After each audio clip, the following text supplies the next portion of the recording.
আপনার এখন কি কি সমস্যা হচ্ছে? এখন ওইখানে এই ক্যাপ লাগানোর পরে 6 মাস পরে ওখানে আসতে হয়, মানে আপনার ইনফেকশন হয় অল্প করে। আমি তো আসতে পারিনি, যেহেতু বিজিবির চাকরি করি, আমি অনেক বর্ডারে থাকি, যার করে আসতে পারিনি। আবার এটা বারবারই ইনফেকশন হওয়ার পরে পরে এখন আপনাদের কাছে আসছি। কতদিন হয়েছে আপনি এটা এটা করছেন? 2.5 বছর। ঠিক আছে,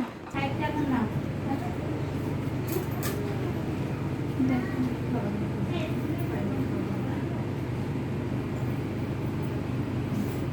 হুম।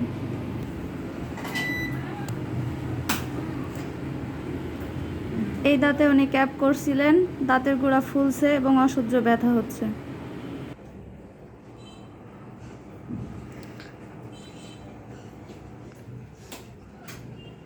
সেই দাঁত দুটো এক্স-রে করে দেখা গেল এই দাঁতের রুট ক্যানাল সঠিক মতো হয় নাই।